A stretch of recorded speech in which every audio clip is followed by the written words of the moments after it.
Hi friends, welcome back to our channel. Telangana డిఎస్సికి సంబంధించి రేపు జరగబోతున్న డిఎస్సి ఎగ్జామ్కి వెళ్ళే అభ్యర్థులకి ఎగ్జామ్కి కావాల్సిన డాక్యుమెంట్స్ అయితే ఈ వీడియోలో చెప్పడం జరిగింది. అలాగే ఎగ్జామ్కి అసలేం ప్రిపేర్ అవ్వలేదు, సగం సగం ప్రిపేర్ అయ్యాము, అలాగే తెలియని ప్రశ్నలు వచ్చినప్పుడు ఏం సమాధానం పెట్టాలి అనే ఆలోచనలో ఉన్న అభ్యర్థులకి last minute tips and tricks అయితే ఈ వీడియోలో చెప్పడం జరిగింది. కాబట్టి ఎవరు కూడా స్కిప్ చేయొద్దండి. ఈ వీడియో యూస్ఫుల్ కాబట్టి మీ ఫ్రెండ్స్ కూడా షేర్ చేయండి. అలాగే వీడియోకి తప్పకుండా లైక్ చేయండి, ఛానల్ అయితే తప్పకుండా సబ్స్క్రైబ్ చేసుకొని సపోర్ట్ చేయండి. ఇంకా వీడియో అయితే మొదలు పెడదాం. ముందుగా డిఎస్సి ఎగ్జామ్కి ఏ విధమైనటువంటి డాక్యుమెంట్స్ తీసుకెళ్లాలనేసి ఫస్ట్ ఆఫ్ ఆల్ చూద్దాం. అంతకన్నా ముందు ఒక విషయం, ఎవరైతే అభ్యర్థులు ఈ డిఎస్సి ఎగ్జామ్ని పోస్ట్ పోన్ చేయాల్సిన ఆలోచన ఉన్నారో వారందరూ కూడా ఫస్ట్ ఆఫ్ ఆల్ బయటికి రండి. ఎందుకంటే అది ఇప్పట్లో అసాధ్యం. మీరు ముందు ఎగ్జామ్ మీద అయితే ఫోకస్ చేయాలి, తర్వాత విషయం మీద అయితే నెక్స్ట్ ఫోకస్ చేయొచ్చు. ఎందుకంటే ఎగ్జామ్ దగ్గరలోకి వచ్చింది కాబట్టి ముందు మనం ఎగ్జామ్ మీద అయితే ఫోకస్ చేయాలి. Okay right. First of all డిఎస్సికి సంబంధించి హాల్ టికెట్లు ఇంకా ఎవరైనా డౌన్లోడ్ చేసుకోకపోతే ప్రతి ఒక్కరు కూడా డౌన్లోడ్ చేసుకోండి. డౌన్లోడ్ చేసుకున్న అభ్యర్థులు మీరు ఏం చేస్తారంటే మీ హాల్ టికెట్లో మీ యొక్క డీటెయిల్స్, అంటే మీ యొక్క ఫోటో కానీ సిగ్నేచర్ కానీ మీ యొక్క డీటెయిల్స్ ఉండక నేము, డేట్ ఆఫ్ బర్త్ ఇలాంటివి సంబంధించి డీటెయిల్స్ అని సరిగ్గా ఉన్నాయో లేదో చెక్ చేసుకోండి ఫస్ట్ ఆఫ్ ఆల్. ఓకేనా? ఫస్ట్ ఆఫ్ ఆల్ చెక్ చేసుకున్నాకే తర్వాత ప్రొసీడ్ అవ్వచ్చు. ఏమైనా తప్పులు ఉన్నట్లయితే దీనికి సంబంధించి కాంటాక్ట్ నెంబర్స్ అయితే ఇస్తాను. ఆ నెంబర్స్కి కాల్ చేయడం ద్వారా దానికి సంబంధించి పూర్తి సొల్యూషన్స్ అయితే మీరు తీసుకోవచ్చు. రైట్. అలాగే ఎగ్జామ్ సంబంధించి మార్నింగ్ షిఫ్ట్ వాళ్ళు 7:30కి అయితే అటెండ్ అవ్వాలి ఎగ్జామ్ హాల్కి. ఓకేనా? 7:30కి అయితే అటెండ్ అవ్వాలి. మధ్యాహ్నం షిఫ్ట్ వాళ్ళకి అయితే 12:30కి అయితే అటెండ్ అయిపోవాలి. ఓకేనా? ఎగ్జామ్ 9 గంటలకు అనేసి ధీమా ఉండొద్దండి. ప్రతి ఒక్కరికి కూడా చెప్తున్నాను, ఎగ్జామ్ 9 గంటలు ఉంది కదా అనేసి ధీమా ఉండొద్దు. ఎందుకంటే లాస్ట్ టైం గ్రూప్ 1కి చూసుకున్నట్లయితే చాలామంది అభ్యర్థులు ప్రిపేర్ అయ్యి చాలా బాధపడ్డారనమాట. ఎందుకంటే వాళ్ళు లేట్గా వెళ్ళడం జరిగిందన్నమాట. Just 2 minutes. ఓకేనా? 2 మినిట్సే మీ యొక్క జీవితాన్ని నిర్ణయిస్తారండి. గుర్తుంచుకోండి ప్రతి ఒక్కరు కూడా. టైంని తక్కువగా తీసుకోవద్దు. రైట్. కొంచెం తొందరగా వెళ్ళడానికి ట్రై చేయండి. అలాగే మధ్యాహ్నం వల్ల అయితే 12:30కి ముందుగా వెళ్ళడానికి అయితే ట్రై చేయండి. రైట్. మనకి గేట్ క్లోజింగ్ టైం వచ్చేసరికి మార్నింగ్ 8:45 ఇచ్చాడు. నెక్స్ట్ మధ్యాహ్నం అయితే 1:45 అయితే మనకి ఈ గేట్ క్లోజింగ్ అయితే అయిపోతుందన్నమాట. ప్రతి ఒక్కరు కూడా ఈ టైం ముందులోపే అటెండ్ అయిపోయి ఉండాలన్నమాట. ఓకే. ఎవరైనా లేట్ అయినట్లయితే వాళ్ళు అలౌ చేయరు. గుర్తుంచుకోండి. మీరు ఇప్పటి వరకు ప్రిపేర్ అయిందంతా కూడా వేస్ట్ అయిపోతుంది. ఓకేనా? ఎగ్జామ్కి కానీ లేట్గా వెళ్ళినట్లయితే. నెక్స్ట్ మీరు ఎగ్జామ్కి వెళ్ళేటప్పుడు మీ హాల్ టికెట్తో పాటు, అంటే మీ యొక్క అడ్మిట్ కార్డు ఉంటుంది కదా, అడ్మిట్ కార్డుతో పాటు నెక్స్ట్ మీ గుర్తింపు కార్డు అండి. అంటే మీ యొక్క ఆధార్ కార్డు కానీ, పాన్ కార్డు కానీ, డ్రైవింగ్ లైసెన్స్ కానీ, ఈ విధమైనటువంటి గుర్తింపు కార్డులు ఉంటాయి కదా, ఓటర్ కార్డు కూడా తీసుకెళ్ళచ్చు. Okay. Passport, license, driving license, PAN card కానీ, ఓటర్ ఐడి కార్డు కానీ, మీ యొక్క ఆధార్ కార్డు కానీ, వీటిలో ఏదైనా సరే ఒకటి తీసుకెళ్ళండి చాలు. మీ యొక్క అడ్మిట్ కార్డు, మీ యొక్క ఐడెంటిఫికేషన్ కార్డు కూడా తీసుకెళ్ళాలి. ఓకే. వీటితో పాటు ఇంకొకటి అయితే తీసుకెళ్ళండి. ఏంటంటే పెన్ను. ఆన్లైన్ కదా అనేసి పెన్ను తీసుకెళ్ళకోకుండా ఉండకూడదు. ఎందుకంటే మీకు పెన్ ఎందుకంటే ఏదైనా ప్రాబ్లమ్స్ వచ్చినప్పుడు సాల్వ్ చేయాలంటే పెన్ను కదా కావాలి. ఓకేనా? పెన్ అనేది తీసుకెళ్ళాలి. అక్కడ ఇవ్వరండి, పెన్ అయితే ఇవ్వరు. పేపర్ అయితే ఇస్తారు కానీ పెన్ అయితే ఇవ్వరు. గుర్తుంచుకోండి. ప్రతి ఒక్కరు కూడా మీ హాల్ టికెట్తో పాటు మీ యొక్క గుర్తింపు కార్డులు, Aadhaar card, voter ID, pan card కానీ, డ్రైవింగ్ లైసెన్స్ కానీ, వీటిలో ఏదైనా సరే తీసుకెళ్ళవచ్చు. మీ యొక్క పెన్ కూడా తీసుకెళ్ళాలి. Blue or black ball pen అయితే తీసుకెళ్ళాలి. రైట్. ఇక్కడ మీకు రఫ్ వర్క్ షీట్ అయితే ఎగ్జామ్ హాల్లో ప్రొవైడ్ చేస్తారు. ఓకేనా? మీరేం భయపడ అవసరం లేదు. ఇక్కడ మీకు షీట్ అయితే ప్రొవైడ్ చేస్తారండి. ఓకేనా? ఏమైనా ప్రాబ్లమ్స్ ఉన్నప్పుడు సాల్వ్ చేసుకోవడానికి. రైట్. నెక్స్ట్ డిసేబిలిటీ క్యాండిడేట్స్ ఉంటారు కదా, వీళ్ళకైతే స్క్రైబ్ కోసం మీరు సదరం సర్టిఫికేట్ అయితే తీసుకెళ్లాల్సి ఉంటుందండి ఎగ్జామ్ సెంటర్కి. ఓకేనా? ఒరిజినల్ సదరం సర్టిఫికేట్ అయితే తీసుకెళ్తే మీకు అక్కడ స్క్రైబ్ని అయితే అరేంజ్ చేస్తారన్నమాట. గుర్తుంచుకోండి ఎవరైనా డిసేబిలిటీ పర్సన్స్ ఉంటే. ఓకేనా? రైట్. ఇవన్నీ అయిపోయి నెక్స్ట్ ఏంటంటే ఎగ్జామ్లోకి వెళ్ళారు. ఎగ్జామ్లోకి వెళ్ళిన తర్వాత మీకు టైం టు టైం అలౌ చేయడం చెప్పడం జరిగింది కదా. 7:30 7:45 కల్లా మీరు అటెండ్ అయిపోవాలి. అయిపోయిన తర్వాత ఎగ్జామ్ హాల్లోకి మీ డీటెయిల్స్ అనేవి మొత్తం అన్నీ చెక్ చేసి ఎగ్జామ్ హాల్లోకి అయితే అలౌ చేస్తారన్నమాట. అలౌ చేశాక ఎగ్జామ్ హాల్ ఉండేటువంటి మీకు థంబ్ అండ్ ఫోటో అయితే తీసుకుంటారండి. ఓకేనా. ఇవి మాత్రం తప్పకుండా ప్రతి ఒక్కరు కూడా మిస్ అవ్వద్దు. ఎందుకని మిస్ అయ్యారంటే మీరు ఎగ్జామ్ కూడా అటెండ్ అయ్యి కూడా వేస్ట్. ఓకేనా. ప్రతి ఒక్కరు కూడా ఎగ్జామ్ స్టార్టింగ్ అండ్ ఎండింగ్ అప్పుడు థంబ్ ఇంప్రెషన్ మరియు ఫోటో అయితే తీసుకుంటారు అనమాట, క్యాప్చర్ చేసుకుంటారు. రైట్. నెక్స్ట్ మొత్తం అంతా అయిపోయింది. మీరు మానిటర్ ముందు అయితే కూర్చున్నారు. మానిటర్ ముందు కూర్చున్నాక టైం ప్రకారం అయితే మీ యొక్క హాల్ టికెట్ నెంబర్ ఎంటర్ చేశాక మీకు ఎగ్జామ్ అయితే స్టార్ట్ అవుతుందన్నమాట. స్టార్ట్ అయ్యేటప్పుడు ప్రతి ఒక్కరు కూడా తెలుసుకునే విషయం ఏమిటంటే ఎవరు కూడా కంగారు పడొద్దు. ఎందుకంటే మీరు ఆన్లైన్ ఎగ్జామ్ కాబట్టి మీరు చాలా జాగ్రత్తగా అయితే ఎగ్జామ్ రాయాలి. ఓకేనా. ఎందుకంటే చాలామందికి కంప్యూటర్ మీద నాలెడ్జ్ ఉండదు అన్నమాట. ఫస్ట్ టైం రాసిన వాళ్ళు అయితే ఉంటారు. వాళ్ళైతే మరీ తప్పులు చేస్తారన్నమాట. కంగారు పడిపోతూ ఉంటారు ఎలా పెట్టాలనేసి. మీరు ఏ విధమైనటువంటి కంగారు పడొద్దండి. మీకు మానిటర్ అయితే ఈ విధంగా ఉంటుంది. జస్ట్ మీకు క్వశ్చన్ అనేది ఈ విధంగా కనిపిస్తుంది. ఇక్కడ మీకు కేటగిరీస్ క్వశ్చన్స్ అయితే మొత్తం ఇక్కడ ఉంటాయి. ఇక్కడ ఆప్షన్స్ అయితే ఉంటాయి ఏబిసి అనేసి. మీరు ఇక్కడ క్వశ్చన్ చదివి ఇక్కడ మీరు టిక్ చేయాలి. టిక్ చేసి నెక్స్ట్ బటన్ అయితే క్లిక్ చేయాలన్నమాట. ఈ విధంగా ప్రతి క్వశ్చన్ అయితే చేసుకోవాలి. ఓకేనా. తెలిసిన వాళ్ళకైతే పర్లేదు, తెలియని వాళ్ళకి చెప్తున్నాను. ఓకేనా. మీరు క్వశ్చన్ అనేది క్లియర్గా చదువుకోండి. మరొకటి ఏంటంటే తెలుగు ఆర్ హిందీ వేరే లాంగ్వేజెస్ చెప్తున్నాను. ఎవరైతే అభ్యర్థులు ఒక్కొక్కటి తప్పు వస్తాయి కదా, క్వశ్చన్స్ అయితే ఒక్కొక్కటి తప్పు వస్తాయి. అలా తప్పు వచ్చినప్పుడు ఏంటంటే మిస్టేక్స్ అయినప్పుడు మీరు ఇంగ్లీష్లో అయితే తీసుకోవాల్సి ఉంటుంది అన్నమాట. ఎందుకంటే వాళ్ళు చెప్తున్నారు ఇంగ్లీషే మ్యాండేటరీ అనేది. ఎందుకంటే ట్రాన్స్లేట్ అయినప్పుడు ప్రాబ్లం వస్తుందని చెప్తున్నారు. ఏదైనా క్వశ్చన్ అనేది తప్పుగా వచ్చినట్లయితే మీరు ఇంగ్లీష్లో వచ్చిన క్వశ్చన్ అనేది క్లియర్గా చదివి ఆన్సర్ అయితే చేయాల్సి ముందే చెప్పారు. ఓకేనా. రైట్. ఇది అందరూ కూడా గమనించండి. ఓకేనా. నెక్స్ట్ ఎగ్జామ్ రాసేటప్పుడు మీకు ఏ విధమైనటువంటి కంప్యూటర్స్ ఏమైనా దెబ్బిచ్చిన ఏమైనా ప్రాబ్లమ్స్ అయినా సరే మీరు వెంటనే అయితే ఇన్విజిలేటర్కి అయితే చెప్పాలండి. ఎందుకంటే మీకు టైం వేస్ట్ అయిపోతుంది అన్నమాట. వెంటనే ఇన్ఫామ్ చేస్తే మీకు ఏ విధమైనటువంటి సొల్యూషన్స్ అయితే చెప్తారన్నమాట. ఓకేనా. ప్రతి ఒక్కరు కూడా గమనించండి. ఎగ్జామ్ రాసేటప్పుడు మౌస్ కానీ కంప్యూటర్ కానీ ఏ విధమైనటువంటి ఇబ్బంది కలిగించినా మీరు వెంటనే ఇన్విజిలేటర్కి అయితే చెప్పాలి. ఇన్ఫామ్ చేస్తే మీరు దానికి తగినటువంటి సొల్యూషన్ అయితే వాళ్ళు చెప్తారు. రైట్. ప్రతి ఒక్కరు కూడా గమనించండి. అలాగే మరొకటి ఏంటంటే ఎగ్జామ్కి వెళ్ళే ప్రతి ఒక్కరు కూడా ఎలాంటి ఎలక్ట్రానిక్ గ్యాడ్జెట్స్ వంటివి కూడా తీసుకెళ్ళకూడదని చెప్తున్నారు. ఒకవేళ ఎవరైనా మాల్ ప్రాక్టీసింగ్కి పాల్పడినట్లయితే వాళ్ళు తప్పకుండా డిబార్ చేయబడతారనేసి ఇక్కడ మెన్షన్ చేయడం జరిగిందన్నమాట. ప్రతి ఒక్కరు కూడా గమనించండి. ఎవరైనా మాల్ ప్రాక్టీసింగ్కి పాల్పడినట్లయితే వాళ్ళని పర్మనెంట్గా డిబార్ చేస్తామన్నట్లు వీళ్ళు చెప్పడం జరుగుతుంది.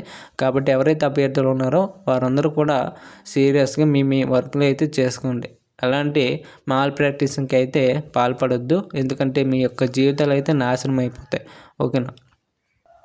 రైట్. ఇదంతా అయిపోయింది. నెక్స్ట్ ఎగ్జామ్లో ఉపయోగపడేటువంటి టిప్స్ ఏంటి, ట్రిక్స్ ఏంటి అనేసి నేను ఇప్పుడైతే మీకు చెప్తాను. ఎవరు కూడా స్కిప్ చేయొద్దు. ఇవి మీకు చాలా చాలా ఉపయోగపడతాయి. చాలామంది అభ్యర్థులకు ఇప్పటికే చాలా టైం అయితే వేస్ట్ అయిపోయింది. వాళ్ళు సగం ప్రాక్టీస్ అయ్యి ఉంటారు, సగం ప్రిపేర్ అయ్యి ఉంటారు. వాళ్ళకి ఎక్కువ స్కోర్ ఎలా తెప్పించాలి, ఎలా స్కోర్ చేయాలనేసి ఇప్పుడు చెప్తానండి. ఓకేనా. ముందుగా ఫస్ట్ ఏంటంటే మీరు ఇప్పటి వరకు ఎలా ఉన్నారో అయితే సంబంధం లేదు. మీరు ఇప్పటిదాకా ఎలా ఉన్నారో సంబంధం లేదు. ఇప్పటి నుంచి మీరు ప్రశాంతంగా ఎవరితో మాట్లాడొద్దు. నేను ఇచ్చే పర్సనల్ టిప్ అండి. ఓకేనా. నేనేం చెప్తున్నానంటే ఇప్పటి నుంచి ఎగ్జామ్ రేపటి వరకు కూడా ఎవరితో మాట్లాడకండి. ఎందుకంటే మీరు ఒకసారి ట్రై చేయండి. ఎగ్జామ్కి ముందు ఎప్పుడైతే మాట్లాడకుండా ఉంటారో వాళ్ళైతే ఎగ్జామ్ పర్ఫెక్ట్గా మంచిగా అయితే రాస్తారు. నేను ఎక్స్పీరియన్స్ చేసిన అయితే మీకు షేర్ చేసుకుంటున్నాను. ఎవరితోనూ కూడా మాట్లాడొద్దు, ఎక్కువగా మాట్లాడొద్దు అనవసరం విషయం. ఎందుకంటే మీ యొక్క కాన్సంట్రేషన్ అయితే డిస్టర్బెన్స్ అవుతుందన్నమాట. ఓకేనా? ప్రతి ఒక్కరు కూడా గమనించండి. ఎవరితో మాట్లాడకండి. నేను ఇచ్చే పర్సనల్ టిప్ అనుకోండి. ఓకేనా? రైట్. మరొకటి ఏంటంటే, చాలామంది అభ్యర్థులు ప్రిపేర్ అవ్వలేదు, అసలు ప్రిపేర్ అవ్వలేదు అనేసి అనుకుంటారనమాట. వాళ్ళకి చెప్పేది ఏంటంటే, మీరు ప్రిపేర్ అయ్యింది పక్కన పెట్టండి. ఓకేనా? మీరు ఇప్పటివరకు ఎంతవరకు ప్రిపేర్ అయ్యారో దాన్ని ఒకసారి మీరు ప్రిపేర్ చేసుకున్న నోట్స్ ఉంటుంది కదా, దాన్ని ఒకసారి ఫస్ట్ నుంచి లాస్ట్ వరకు మొత్తం అలాగా ఒకసారి రివిజన్ చేసుకున్నాము. ఎందుకంటే మీకు రివిజన్ చేసుకుంటే మీరు చదివింది అలాగ మీకు ఉంటుందన్నమాట. ఓకేనా? ఇప్పుడైతే కొత్తది తీశారనుకోండి, ఇప్పుడు కూడా ప్రిపేర్ అవుతారంటే మొత్తం అంతా కూడా మర్చిపోతారు. ఇప్పటివరకు మీరు ఏం చేశారో మొత్తం అంతా కూడా మర్చిపోతారు అనమాట. అందుకనేసి మీరు ఇప్పటివరకు ఏం చదివారు, ఏం ప్రాక్టీస్ అయ్యారు, ఏం ప్రిపేర్ అయ్యారు, దాన్ని మాత్రం ఒకసారి రివిజన్ చేయండి అంతే. రివిజన్ చేస్తే చాలు. అలాగే మీకు ఏమైనా మాక్ టెస్ట్లు కానీ, గ్రాండ్ టెస్ట్లు కానీ, ఏమైనా ప్రాక్టీస్ బిట్లు కానీ అవైలబుల్గా ఉంటే వాటిని కూడా ఒకసారి ప్రాక్టీస్ చేయండి, తప్పలేదు. ఎందుకంటే మీరు ఇప్పుడు ఎంత ప్రాక్టీస్ చేస్తారో మీకు అంత రిజల్ట్ అయితే ఉంటుందన్నమాట ఫైనల్ ఎగ్జామ్లో. అర్థమైందా? ప్రతి ఒక్కరు కూడా రివిజన్ చేయండి, ప్రాక్టీస్ చేయండి. ఓకేనా? మర్చిపోవద్దు. ఇప్పటి వరకు మీరు ఏం చదివారో దాన్ని ఒకసారి రివిజన్ చేసి ప్రాక్టీస్ చేయండి, చాలు. ఓకే. నెక్స్ట్ మరొకటి ఏంటంటే, చాలామంది అభ్యర్థులు అనవసరమైనటువంటి డిస్ట్రాక్షన్స్కి గురవుతూ ఉంటారన్నమాట. అలాంటివి చేయొద్దు. దయచేసి రేపటి వరకు మీరు ఎట్టి పరిస్థితులు బయటికి వెళ్ళకండి. ఓకేనా? బయటికి అయితే వెళ్ళకండి. మీరు పీస్ఫుల్గా ఉండడానికి అయితే ట్రై చేయాలి. ఎందుకంటే మీరు ఇలా చేశారనుకోండి, మీ యొక్క మైండ్ అయితే డైవర్ట్ అయిపోతుంది అన్నమాట. మీ మైండ్ అనేది మీ కంట్రోల్లో ఉండదు అన్నమాట. ఓకేనా? ఎగ్జామ్ బాగా రాయలేరు. ఓకేనా? నేను ఎక్స్పీరియన్స్ చేసింది మీతో షేర్ చేసుకుంటాను అనమాట. ఎవరైతే పీస్ఫుల్గా ఎగ్జామ్ ముందు నుంచి పీస్ఫుల్గా ఉంటారో ఎగ్జామ్లో మంచిగా అటెంప్ట్ చేస్తారనమాట, మంచి ఇంప్రెషన్తో అయితే. రైట్. అలాగే మరొకటి ఏంటంటే, ఎగ్జామ్లో మీకు ఎలాంటి నెగిటివ్ అయితే ఉండదు, నెగిటివ్ మార్కింగ్ అయితే అస్సలు ఉండదు. కాబట్టి ప్రతి ఒక్కరు కూడా ప్రతి క్వశ్చన్ని కూడా వదలకూడదు. ఓకేనా? వదలకూడదు అనేసి ఫస్ట్ క్వశ్చన్ నుండి మొత్తం లాస్ట్ క్వశ్చన్ వరకు అలా వెళ్ళకూడదు అన్నమాట. అర్థమైందా? మీకు ఏ క్వశ్చన్ వస్తే ఆ క్వశ్చన్ ఫస్ట్ అటెంప్ట్ చేయండి, చాలు. నెక్స్ట్ రాని క్వశ్చన్ లాస్ట్లో చూసుకోవచ్చు. అర్థమైందా? మీకు ఫస్ట్ క్వశ్చన్ వచ్చింది అనుకోండి, ఫస్ట్ క్వశ్చన్ రాసి సెకండ్ క్వశ్చన్కి వెళ్ళాలి. సెకండ్ క్వశ్చన్స్ రాకపోతే మూడో క్వశ్చన్కి వెళ్ళాలి తప్ప రెండో క్వశ్చన్ దగ్గర టైం అంతా వేస్ట్ చేసుకుని ఉంటారంటే మీకు టైం మొత్తం అయిపోతుంది. అర్థమైందా? కాబట్టి ప్రతి ఒక్కరు కూడా గమనించి మీకు ఏ క్వశ్చన్ వస్తే ఆ క్వశ్చన్కి ఆన్సర్ చేసి నెక్స్ట్ క్వశ్చన్కి వెళ్ళిపోతూ ఉండాలి. రాని క్వశ్చన్ అయితే లాస్ట్ని చూసుకోవచ్చు. అర్థమైందా? రాని క్వశ్చన్స్కి ఏం చేయాలనేది నేను చెప్తాను. ఓకేనా? ఎవరు కూడా కంగారు పడొద్దు. రాని వాటికి అంటే ఆన్సర్ తెలియదు అన్న క్వశ్చన్స్కి ఏం చేయాలనేసి నేను చెప్తాను. ఓకేనా? ఫస్ట్ వచ్చిన క్వశ్చన్స్ అయితే మీరు ఫుల్గా అటెంప్ట్ చేయాలి. ఎందుకంటే మీకు వచ్చిన క్వశ్చన్స్ని కూడా మిస్ చేసుకుంటే స్కోర్ అయితే తగ్గిపోతుందండి. అర్థమైందా? కాబట్టి ఫస్ట్ వచ్చిన క్వశ్చన్, ఓకేనా, 10లో 1 వచ్చినా సరే ఆ క్వశ్చన్ రాసి నెక్స్ట్ క్వశ్చన్కి అయితే వెళ్ళాలి తప్ప ఆ 10 క్వశ్చన్స్ని కూడా ముందే చేయాలనేసి ధీమా మీద అయితే ఉండొద్దు. టైం అయితే మొత్తం అంతా కూడా వేస్ట్ అయిపోతుంది. టైం వేస్ట్ అయ్యిందా మీరేం చేయలేరు ఎగ్జామ్. అర్థమైందా? ఈ 2-3 గంటలే మీ యొక్క లైఫ్ని అయితే డిసైడ్ చేస్తాయండి. గుర్తుంచుకోండి, ఎగ్జామ్ అయ్యేంత వరకు కూడా ఈ 3 గంటలు మీరు ఎంతవరకు అయితే కష్టపడతారో అప్పుడే మీకు రిజల్ట్ అయితే ఉంటుందన్నమాట. ఇప్పటివరకు అంతా కష్టపడిందంతా ఒక ఎత్తు అయితే ఇప్పుడు ఈ 3 గంటలు కష్టపడింది ఒక ఎత్తు అవుతుందన్నమాట. ఓకేనా?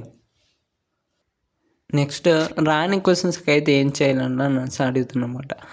రాని క్వశ్చన్స్కి అయితే మీరు ఏం చేస్తారంటే, మీరు రాని క్వశ్చన్స్ అనేసి ఏం కంగారు పడొద్దండి. ఓకేనా? ఫస్ట్ వచ్చిన క్వశ్చన్స్ డీల్ చేశాక ఫైనల్గా రాని వాటి క్వశ్చన్స్కి అయితే వస్తారు కదా, అప్పుడు ఏం చేస్తారంటే ఫస్ట్ ఆఫ్ ఆల్ క్వశ్చన్ అయితే వివరంగా చదవండి.